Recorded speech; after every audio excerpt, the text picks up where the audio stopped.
I've learned a lot from the insights of the morning, and I'm sure you've all enjoyed it too. We have a very exciting couple of panels now, which I have the pleasure of moderating. This first one is on emerging technologies, and we will be talking about all of the opportunities that these technologies create and the challenges that have to be overcome before we can completely leverage the benefits of those technologies. And we'd also like to talk a little bit about some of the not so positive aspects and what we need to be aware of and careful about as we think about emerging technologies. Because I have a strict time limit, I have a telephone here with a stopwatch, so when I'm looking at the phone, I'm not being rude to my panelists, it's just because I need to keep track of the time. And I want to, without further ado, introduce you very quickly to our panelists, after which I'm going to request each of them to give a brief introductory intervention, and I'm asking them all to keep it to 3, maximum 5 minutes, after which I'll start jumping up and down. Right, and the idea for that is so that we have time for your questions. So do please keep those questions ready. So let me introduce you now to our panelists. We have on my left Mr. Steve Leonard, founding CEO of SG Innovate, which is a private limited company wholly owned by the Singapore government. Under Steve's leadership, SG Innovate has built deep tech companies capitalizing on Singapore's science and technology research. It works with local and international partners to help technical founders. Before this, Steve was the Executive Deputy Chairman of the Infocom Development Authority, IDA. Welcome, Steve. Nice to have you with us. On my right, we have Mr. Sriram Raghavan, Chief Technology Officer of IBM India. Sriram is also Vice President of IBM Research, and in this role, he's responsible for establishing and executing the technical agenda of the IBM research labs, both in India and in Singapore, which makes you the perfect candidate for this panel discussion. Sriram serves as a worldwide blockchain leader for IBM Research. Thank you for making the time, Sriram. Next to him, we have Mr. Jagdish Mahapatra, who's the Managing Director, Asia Pacific of CrowdStrike, a very recent role, I believe. Right? And Jagdish's key responsibilities include building a strong business for the Asia-Pac region with focus on providing next-gen cybersecurity solutions and building strategic alliances for CrowdStrike. In his earlier role in McAfee as APAC Channels Chief, he was instrumental in building a strong ecosystem of partners across Asia-Pacific. Thank you for being here. We have Mr. Rajiv Menon on the extreme side. He's the Managing Director of Cisco Systems. Rajiv leads an experienced team investing actively in a variety of areas across security, storage, connected mobility, collaboration, and AI. With an active portfolio of 24 direct investments plus 6 venture funds, the team continues to add to its APJ portfolio. Happy to have you with us, Rajiv. And finally, joining me on this panel discussion, we have Ms. Anna Roy, who's the advisor, National Institution for Transforming India, Niti Aayog. We've had representatives from that before. An economist by training, Anna has worked in various senior capacities in the Indian Ministry of Finance and also the Ministry of Civil Aviation. She also heads the Women Entrepreneurship Platform, a lady after my own heart, and the AI and Blockchain Initiative of Niti Aayog. So as you can see, we have a wonderful panel, and I do want to get your questions in for them. So we're going to keep this short and succinct. So I'm going to request now that quick intervention from each of my panelists. If I can ask perhaps Jagdish to start. Hi, thank you. See, I think I've got a lot of colleagues here, and Rajiv and I work together, so thank you for making us meet as friends here. Always good to meet him. Fundamentally, for me, technology does one thing. It transforms lives. And every technology that unfolds, it goes through, to me, a very simple phase of disrupting a market. We know how it does. We saw how Netflix outpassed Disney for 30 minutes last week, and that's a testimony of how technology can disrupt. It demonetizes the incumbent technology. We've heard of how Skype threw away the whole model of long calling. It doesn't exist anymore. It's free. And then it democratizes. And it's that the democratization of technology is where I feel it starts to get a little tough, because technology doesn't have a moral compass. And people like us who are from the cybersecurity world are accused to always portray a darker side of technology. But I'd like to say that it doesn't have any side. It's humans who decide which side to take it. And technologies, as they trickle down, I'll give you a couple of examples which always excite me. I mean, the phone in your hand is the GPS technology. It was first used by military-grade operation, statecraft. And finally, when it reached every hand, today we can't imagine life without GPS. And then you can see how it starts to get in and gets used. Look at drones. My favorite, I'm a geek and I love technology. Drones were used by, by who? By military-grade operations. We've heard of how some successful military operations have been successful, but look at where drones are used now. Facebook came with a very large drone called Aquila, and they're using that to provide internet to about 2 billion people still living on the dark. Powerful, profound, in fact. But the same drones can be used to spy as well. I've heard of studios in Singapore have seen drones hovering around their office when Christmas release is coming up. So, I think technology doesn't have any religion here. That's why I feel the whole mind map we have about what security was in the past doesn't work now. And that's why we are very excited how we could use technologies. My friend here works on blockchain, artificial intelligence are so much needed to look at how these technologies will be deployed and be consumed. Thank you. So you're our cybersecurity person to get back to after this. If I can ask you, Sriram, to go next, please. Good afternoon and pleasure to be here. So a couple of things, as he said, I'm I guess, the geek in the panel, right? So I could wax eloquent about AI and blockchain, but let me start with my personal belief is both of these, at least the two that were mentioned, are probably the most transformative technologies we are encountering. And there has to be a sense, and often we ask, hyped, nothing has happened. And true, and for every 100 negative examples, there may be only one positive example. But I think the important thing to remember is everything we take for granted today started off maybe 4 decades back with somebody again saying, oh, that's just hype, it's not going to happen.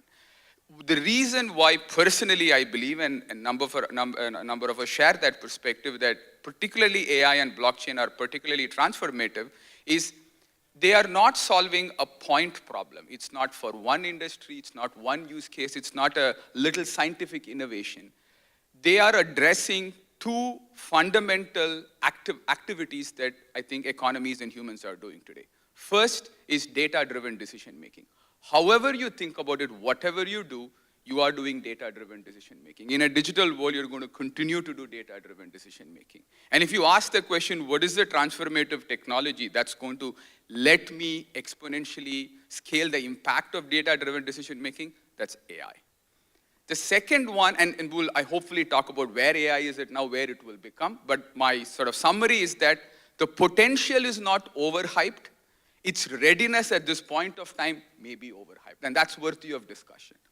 Likewise with blockchain, I think in an increasingly connected world, we saw what the connectedness of first the internet and then the web and the browsers and all that got in terms of democratizing access to information. It became trivial to say, somebody has a piece of information to share with me, almost instantaneously today, more and more with connectivity, it's accessible. I think blockchain similarly has that same potential now to do it for business transactions. That's profound. If you believe that more and more innovations are going to happen in ecosystems, not in individual enterprises, what is that foundational technology that lets us bring business ecosystems together and get trust into that ecosystem? Blockchain. So to me, these two are, at a conceptual level, transformative. And I think the discussion I hope we can have today is their readiness, what we need to do to enable true impact from these technologies. So one final comment before I hand on is, while we talk about creating unicorns, creating successful enterprises built on these technologies, I also think these technologies are also fundamental to creating tremendous impact. And a particular example, I want to, something that we announced from my company recently, I'm particularly proud of, is this Call for Code challenge. It is based on the fact that over the last 2 decades, natural disasters have affected 2.5 billion people and cost several $1 trillion of impact. The last decade has been the worst in terms of impact because of natural disasters. We may all debate that the reason is we are destroying the planet, but the fact of the matter is natural disasters have increased exponentially in terms of their impact. We believe that technology is also the arsenal to address some of these issues with respect to preparedness and action. And we are actually encouraging the world's innovators and entrepreneurs to help build solutions. And I do believe the same technologies we talk about are also going to be the enablers to address problems like that.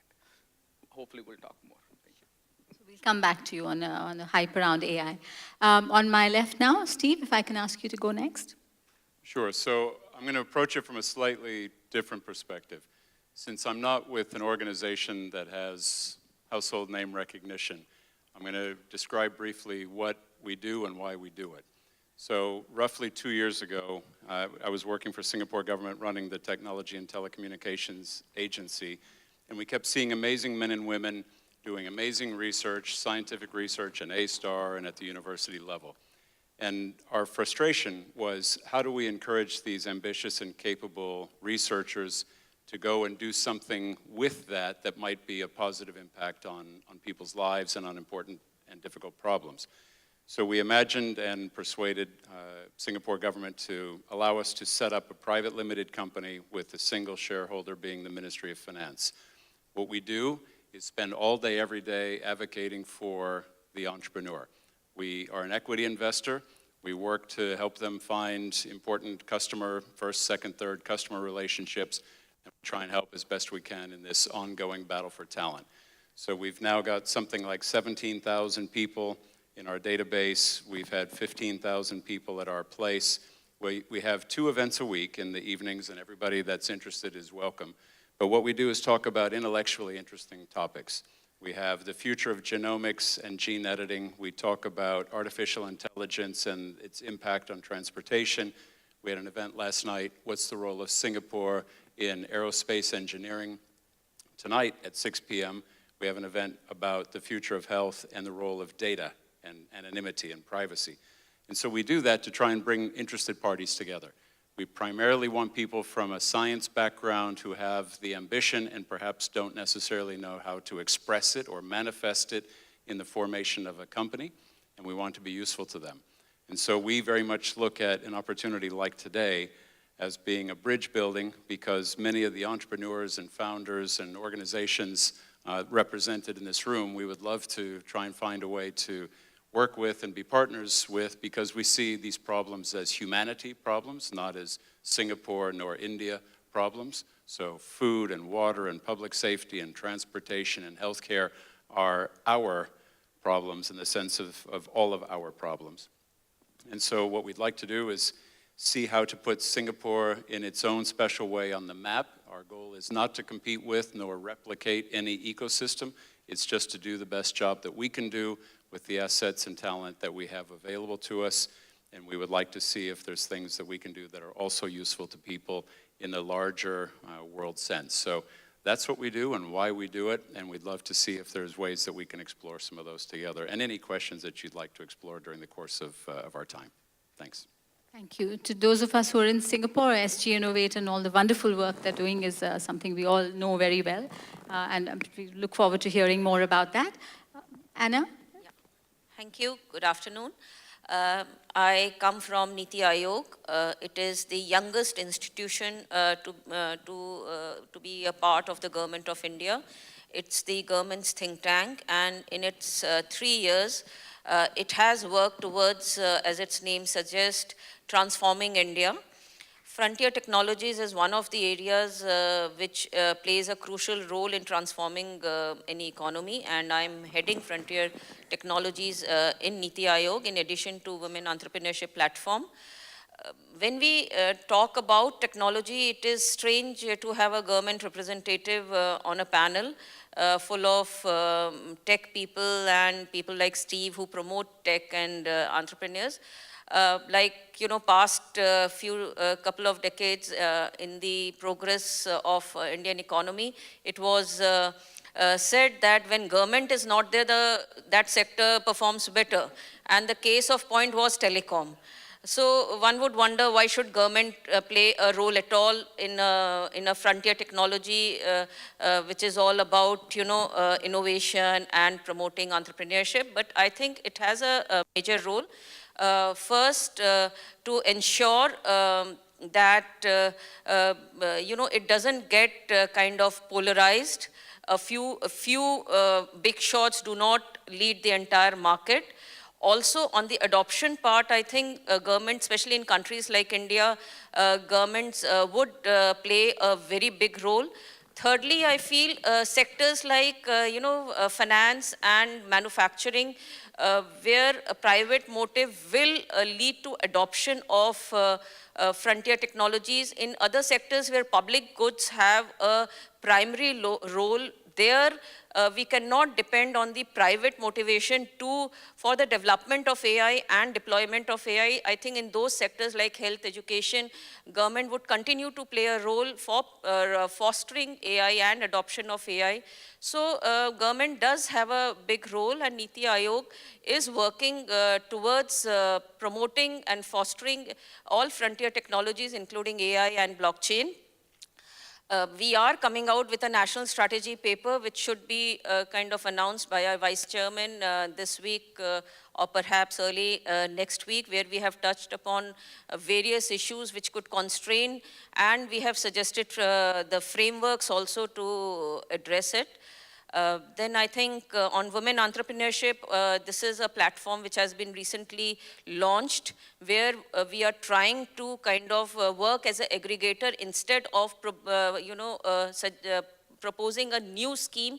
What we are doing is bringing together all the good work which is being done today by corporates, by governments, by international organizations at one point, giving visibility to those initiatives, giving one single point to the entrepreneurs or prospective entrepreneurs to come, and without having to wait through a huge, so much of information inflow, get targeted information and get help.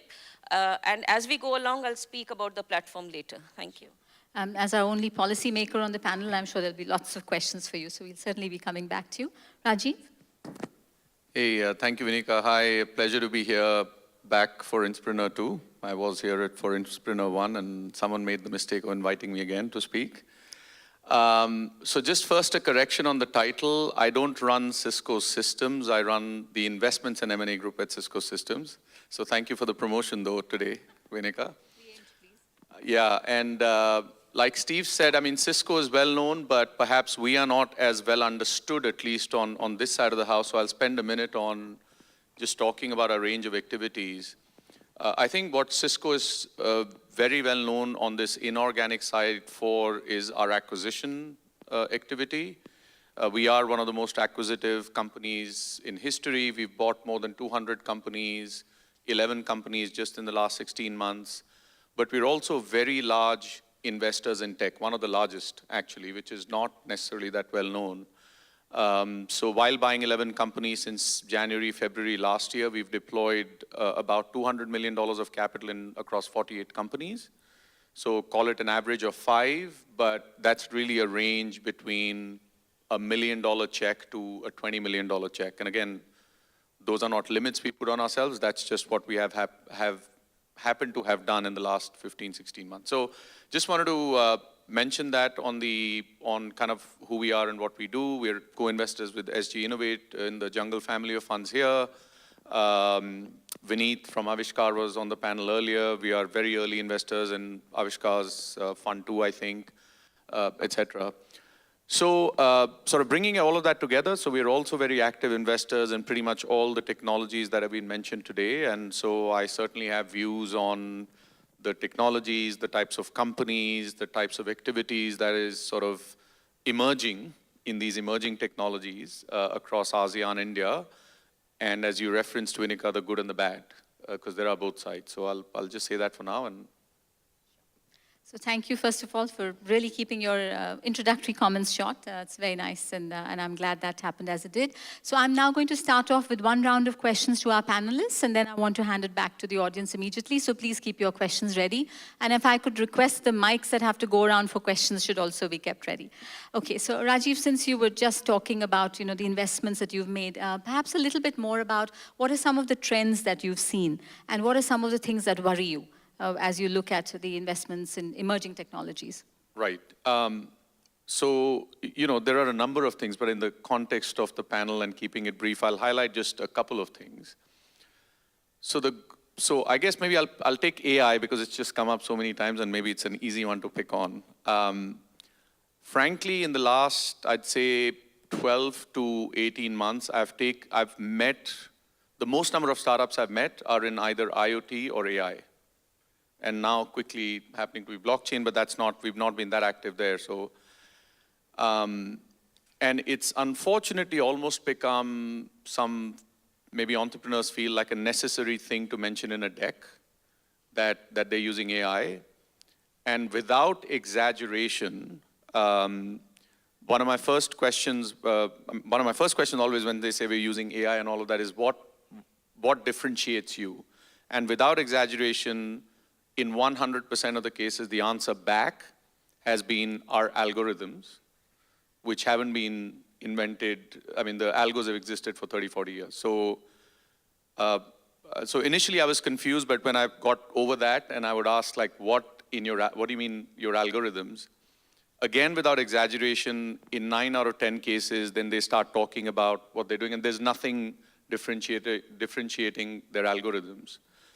So that's the good and the bad, right? It's become fashionable, people talk about it, it's becoming a little bit abused, people don't fully understand it, they think they'll get a higher valuation if they talk about AI. My recommendation to most people is talk about the vertical use cases. That's where you're gonna get at least my attention. I don't know about other investors. And the traction you're seeing, it's the result, it's the outcome that matters. Unless you've truly invented or done a twist to the algos that have existed. So that's sort of on the plus side, which is sort of a similar thing, but a plus side is, look, it's great to see so much entrepreneurial interest in this field, which as you said, and I agree, and this is not a profound statement, by the way, it is going to change the way we live, it is going to change the way we learn, work, etc. So I'd be scared if only 2 guys were working on it, right? That would be world domination, and I would be scared with that. So it's great to see that it's spread across a large group of people that are doing something with it. So that's what I would say, the good and the bad.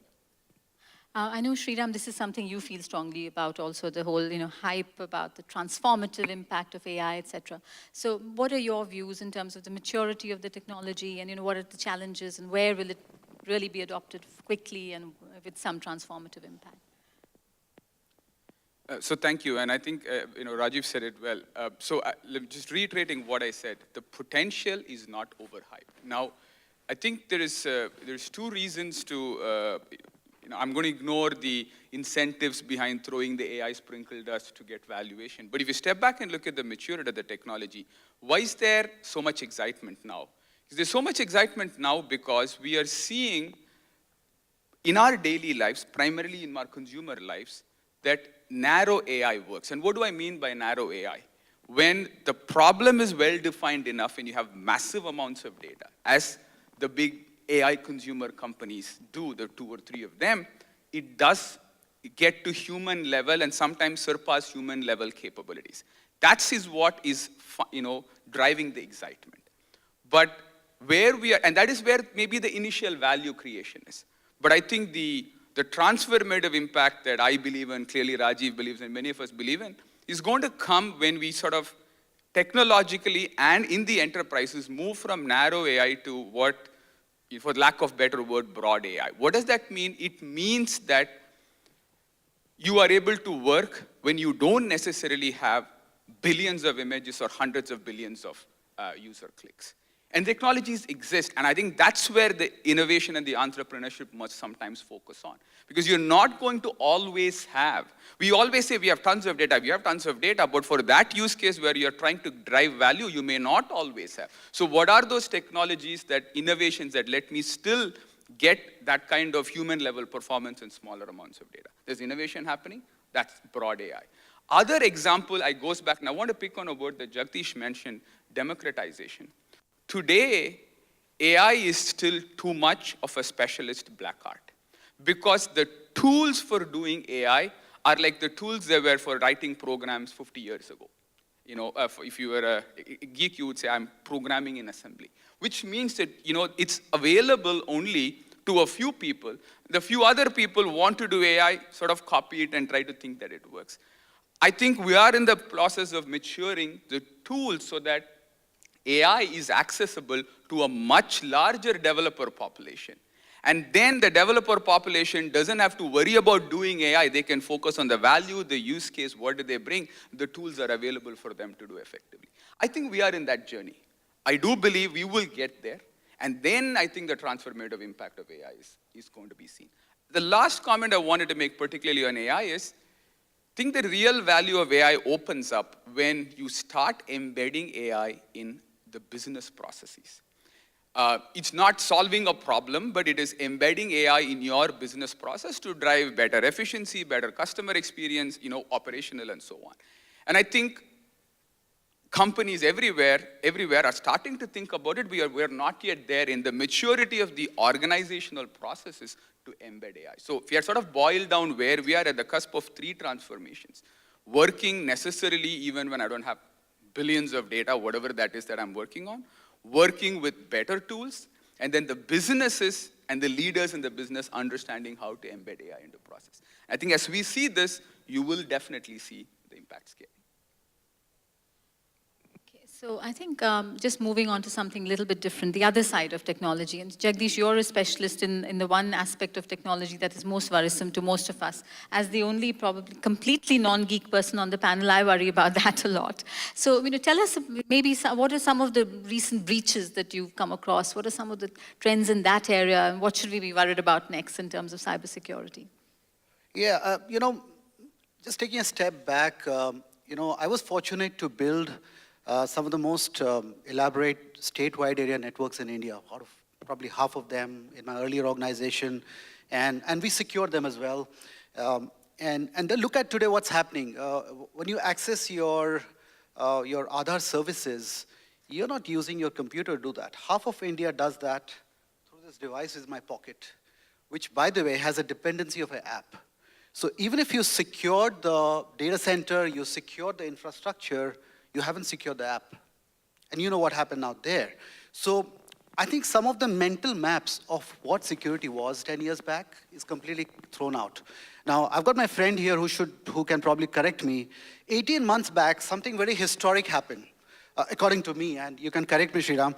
For the first time, a human brain spoke to another human brain using cloud. That's called brain-computer interface.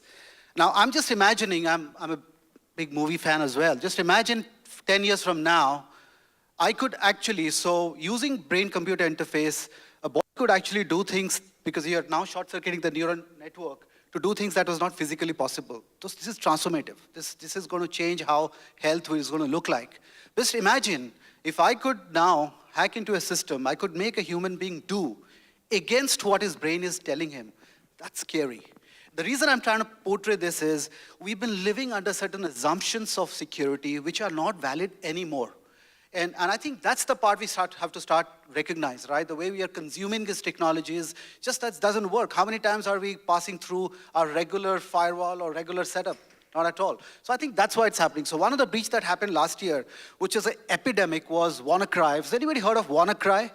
I mean, very aptly named WannaCry. It actually made millions of computers and countries cry, literally cry. Now, that was a simple technology. It was a vulnerability of Microsoft called Eternal Blue. Eternal Blue was used by military operations, should have never got out of their hands, but it went out.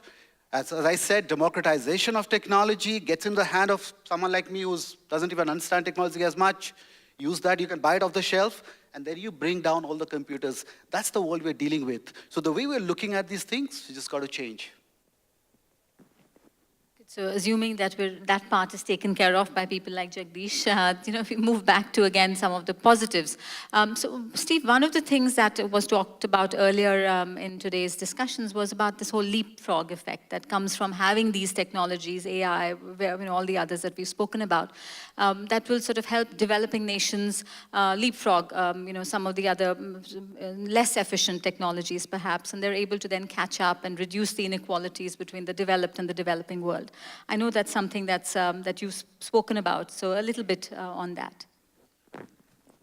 Yeah, I think if we take a look, there's examples, and I wouldn't dare name specific countries, but I think there's always opportunities in places, whether it's in Africa or other parts of Asia or other parts of Europe, where an opportunity to just go from something and to something exists. And I think a positive example would be the financial industry in China, which is now, I think, doing amazingly innovative things in terms of a cashless, largely cashless society, as compared to what China was even 10 years ago, when every time I went on a business trip, I had to have plenty of RMB in the pocket. Now, that's not something that I would even consider. So this whole idea of, is there a better way to write a check? Can we take a photograph of the check, and that's a very exciting way to make an online deposit? Things that other economies, such as the United States, would see as some sort of improvement or innovation. There's just that whole sort of generation skip, I would say. So part of what we're excited about, back to blockchain, is if there were things that certain economies could use as a way of ensuring transparency in money flows, securing land registration, things that are important for society's structure. One of the things that I'm very excited about as a use case, and in terms of disclosure, SG Innovates in Investorian, a company that works on blockchain to improve aid from point of donation to point of recipient. We're interested in those as a learning experience. We're interested in those from a society perspective. But if I think about identity, I was amazed to understand that roughly 93% of kids in the world have at least one vaccination. And yet there's some countries where that percentage is almost 90% for one vaccination, but registration of birth is below 5%. And the implications that there's a moment in time in which that child comes into contact with somebody that could capture some biometric information. There's an opportunity for then future government service or healthcare, so many different things, and that child is a non-entity in some of these countries for a significant portion of their early life. And yet there is a moment in time in which somebody has been in contact in order to administer the vaccination. So how do we try and bring these technologies, and of course we've been chatting about blockchain, could blockchain be that vehicle that allows that to be transparently and immutably captured, and then go on to be the foundation of other services that could be of use to that future citizen or of that citizen? So we're interested in those things, and I think the example that's taking place with UID in India has been very exciting. And we're thankful to have been associated with that 10 years ago when it was in its earlier brainstorming phase, and to now know the positive impact that that's having in terms of transparency and services, I think, is a great example of what other nations could do. The scale is mind-boggling for a start, but just the fact that it's a way of using technology to try and level the field in terms of everybody is a person and everybody has an identity and everybody deserves certain benefits, so to speak. So we're looking at those things as SG Innovate because it's a way of using deeply technical challenge statements to try and then bring something that's both economically good and socially good. Anna, you made a joke earlier about, and it's really interesting to find someone in policy who can make a joke about themselves, so I congratulate you for that. But you said about how government and their being in technology, etc. But actually, Niti Aayog has been this perfect example of how things can really be done well. Right? So if you could talk a little bit more about government's influence in things like AI, and what impact you've had and how that has been so successful. Yeah, thank you for asking that question. In fact, I was thinking if you will not ask on my own, I will kind of, because of the audience, I would like to kind of go over what we are doing. Like I said, we are coming out with a national strategy paper, which should be announced shortly, and where we have suggested quite transformational policy interventions to promote AI. In blockchain also, we are coming out with a strategy paper that should also be issued by Niti Aayog within a fortnight. That's also ready. Coming to blockchain first, we are proposing to leverage UID because I think because of its uniqueness, it's a ready infrastructure which is just sitting there to be leveraged for a blockchain kind of an infrastructure. We are proposing to do that, and we are conceiving an infrastructural project called the India Chain. And the concept will be kind of issued for public discussion before the government goes on to announce it for development. We are looking for a PPP model to develop it, but that is being done. Then in blockchain, we are doing a number of POCs to demonstrate what blockchain can really do for governance. So land registry is one of the POCs which we are doing. The other one is in fertilizer, and I'm happy to inform, I think Sriram does not know, but his team is working with me for a fertilizer subsidy blockchain POC, which we are also proposing to do with IBM. The third is for the pharma supply chain to kind of identify, to address the spurious drugs problem. That is also being discussed, that we are doing with Oracle, but we are open to doing more POCs with other startups, and that's why I wanted to mention this. The other, on the AI side, besides the policy, we have been driving a lot of discussion and also leading the kind of initiative for collaborating, because we feel that collaboration is the key. And you cannot say, I am the government, I'll do research. That doesn't work really in today's scenario, and it is not just collaboration in the domestic fora within the industry and the academia, but more international collaborations. And Niti Aayog has a mandate for collaborating, and I'm happy to say that we have entered into such agreements with the UK government, with the Australia government. Tomorrow we'll be signing with the NTU, and we look forward to work more with organizations like Steve heads, the SG Innovate, and we are kind of open to more collaborations with other universities and government bodies. So that is the other thing that Niti is doing for, pushing collaboration and providing a framework where, a platform where we can really effectively collaborate. Then we are also doing some POCs in AI, and again I come back to IBM. We are working with IBM in the agriculture sphere. The government of India, our Prime Minister, has launched this very innovative scheme where we have picked some 115 most backward districts. So we are not calling them backward, we are calling them aspirational.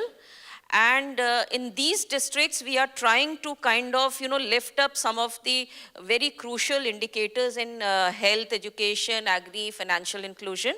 With IBM, we have selected some 10 districts where we are using AI to increase the crop yields.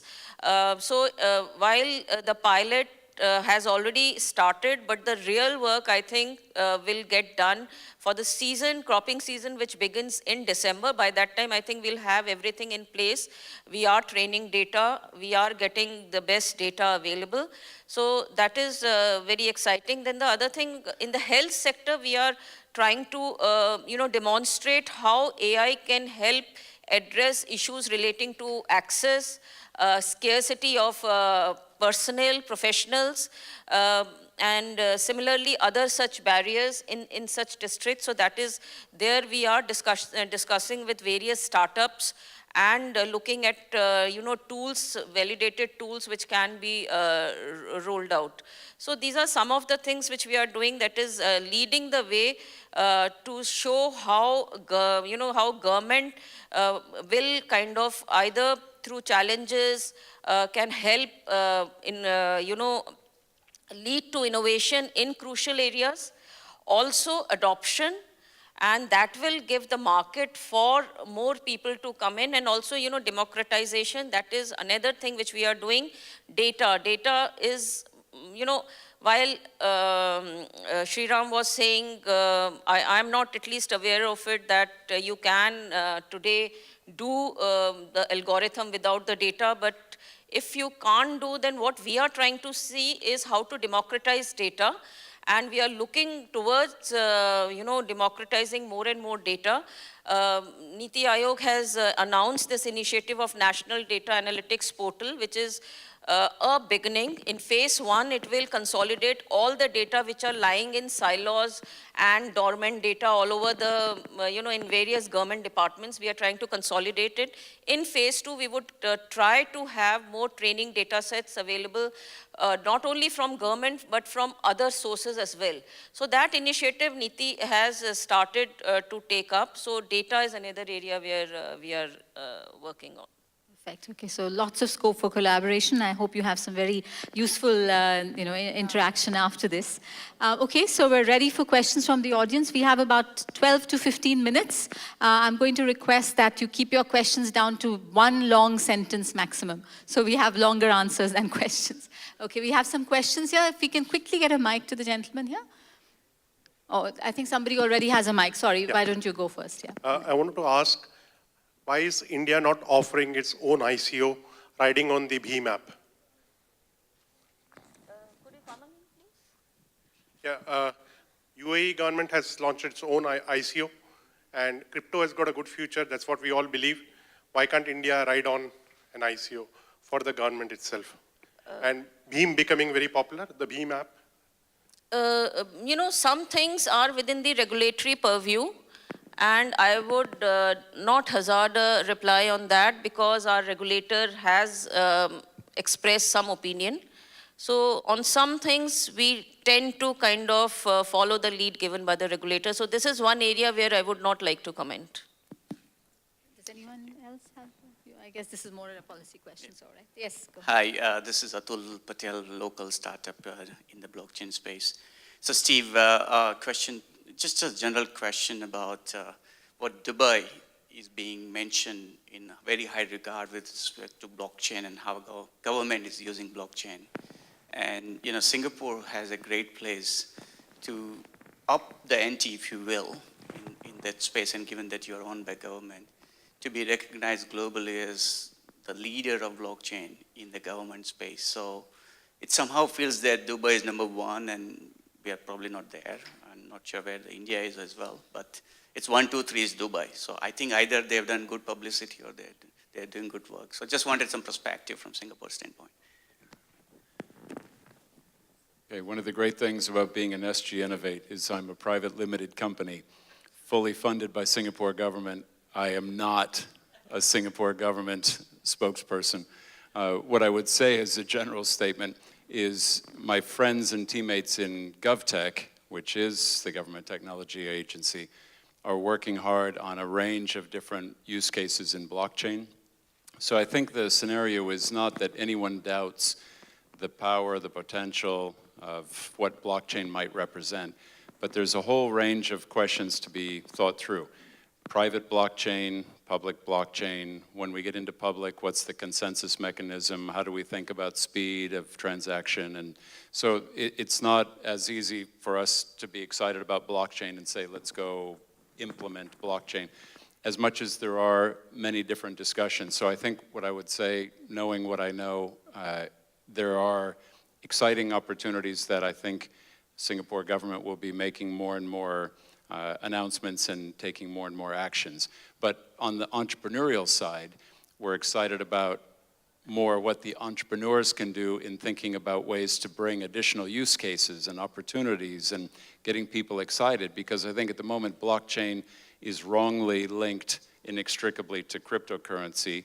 And I think there's many other ways that we should be exploring it and excited about it. And I think corporations with private blockchains are really where we see a lot of activity and opportunity. So I'll say watch this space with respect to Singapore government. Hey, can I make a quick comment? And even more than Steve, I'm not paid by the Singapore government, nor am I an employee to speak on Singapore government's behalf. I've been here for 15 years. So a couple of comments. One, I would say that blockchain is just one example, but you can talk about a number of technology areas, but blockchain, just as one example, is one that requires a great deal of thought across a variety of areas for it to be successful over the long term.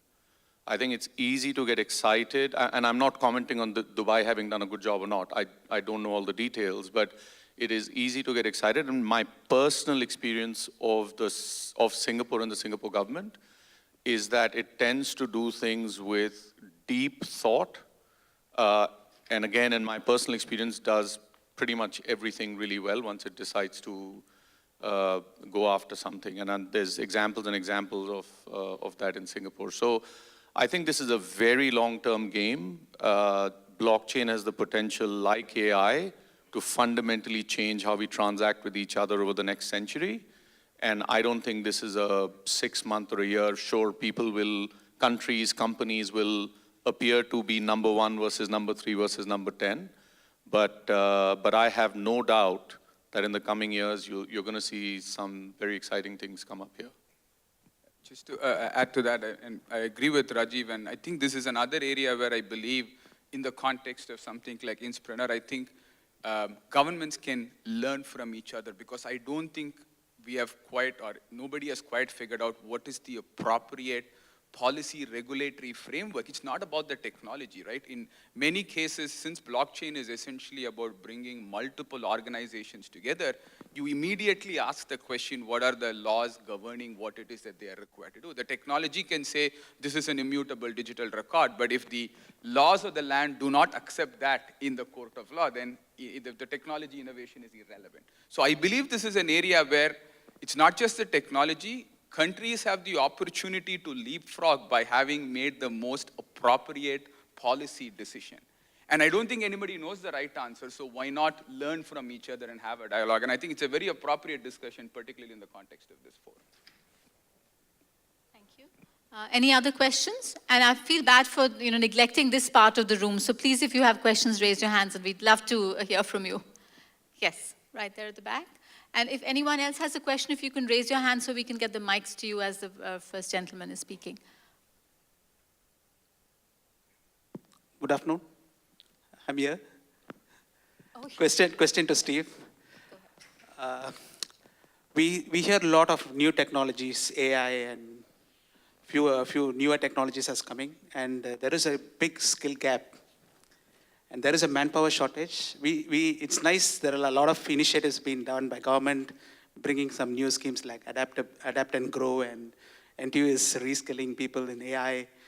So despite there is a big opportunities and big gap in skills, how are we going to intermittent fill this gap? Thank you. Yeah, it's a big question. It's a question that every government is thinking about. I was in Tel Aviv not too long ago, and I was somewhat amazed to hear one of the government leaders saying, we have some challenges and some gaps in these areas of skills, and if we could only fix them, we could do more.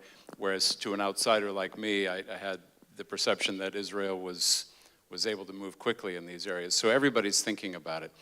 But in terms of what we're trying to do, we are wanting to be attracted to opportunity and led by opportunity. So as an example, many of the founders with whom we work are building in Singapore, done their PhD, their postdoc work, but are not Singaporean.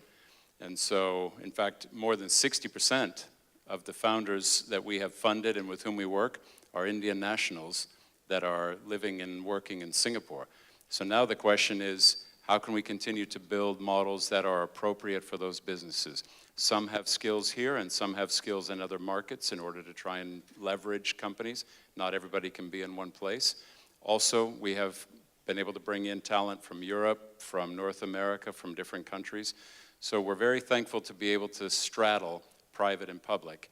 And part of the benefit of being associated with government is when we see great talent, we're able to lobby on their behalf. But at the same time, there just isn't enough to do all the great things we'd like to do. So it's a matter of trying to collaborate and work together.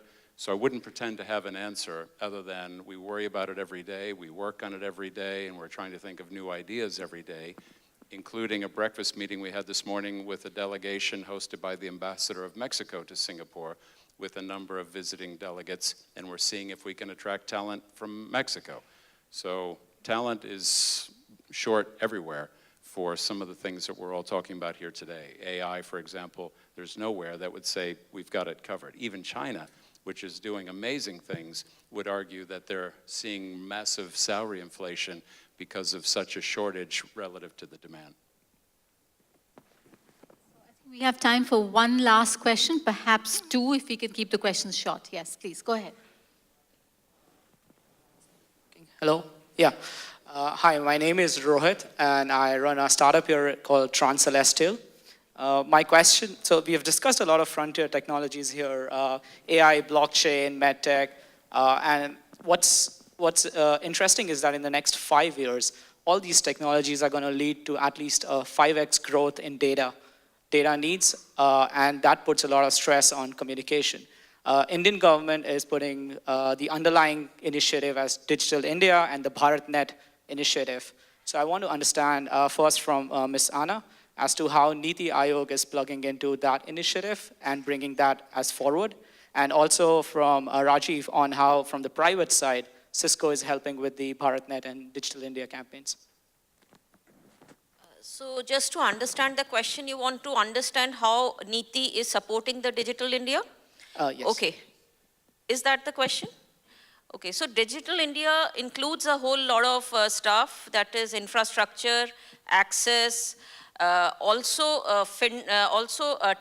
the last mile, tech innovation to address the last mile connectivity, including inclusion, financial inclusion part. So it covers everything.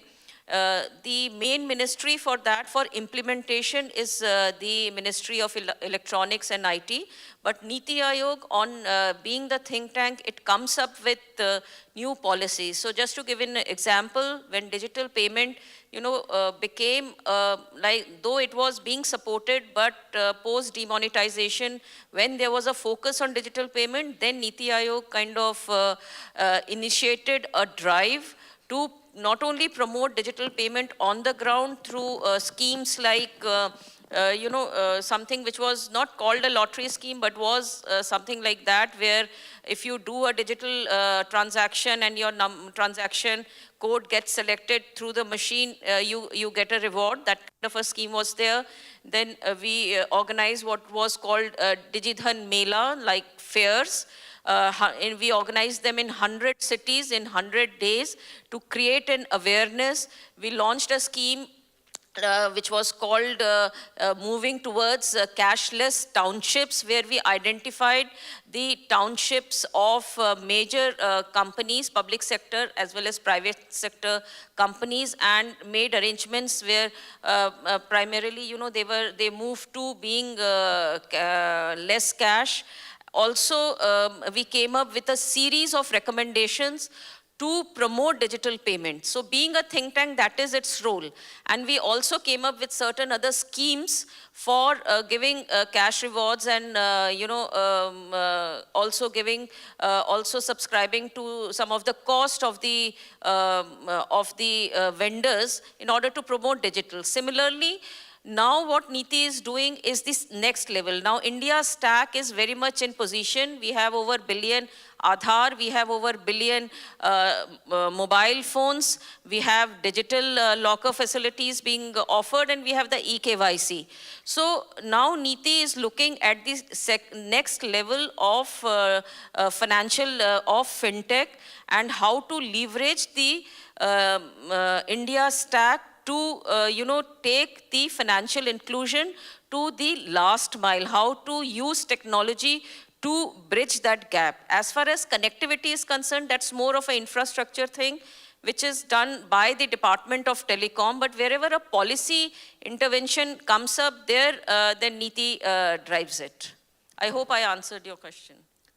Yeah, and so mine there is, I'll answer in two parts, one on the overall Cisco side and then perhaps from an investments side. So again, in the context of the forum, I'll give you some brief snippets. The answer could be much longer, but so Cisco in India has a country digitization office and team. That maybe speaks to it all. We fundamentally believe in the India story of digitizing. We have a strong relationship with the PMO and various parts of the government, but perhaps most particularly with Niti Aayog. As Anna knows, our CEO, who frequently visits India, was there in late April, spent time with Mr. Kant there. I have myself had the pleasure of visiting and meeting with Mr. Kant. So we are deeply engaged, deep believers as a company in what the country is doing, and then engaged in a variety of different ways and areas. Commenting particularly on the investment side, my team and I are extremely excited about not just all of the opportunities that are emerging on the private side. The panel earlier was talking about, Sanjay talked about how, a large percentage of the money was flowing to B2C. Different words were used, but B2C or innovation. And we've seen the change ourselves. We are primarily B2B, enterprise tech investors. And I'd say that in the last 2.5 years, the B2B startups and the money flowing into that from people like us has quintupled.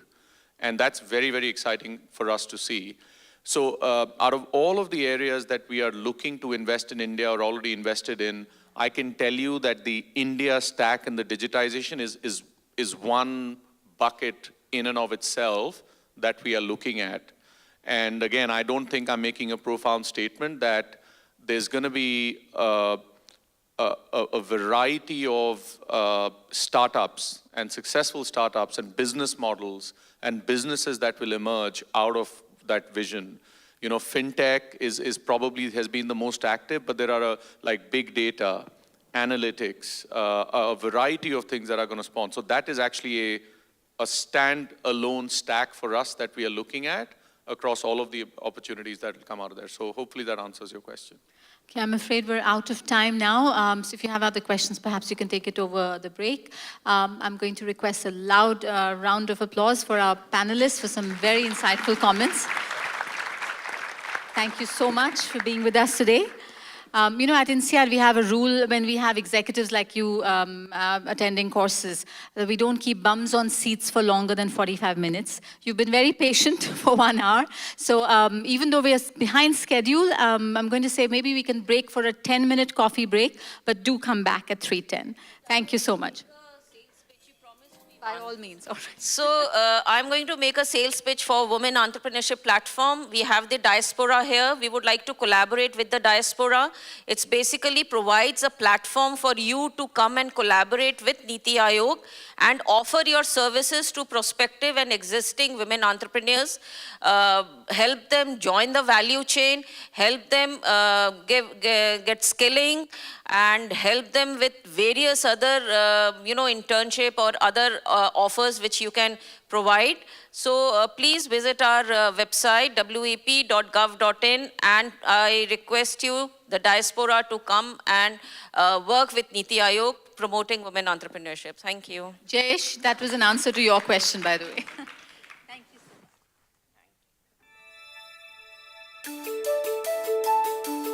so much.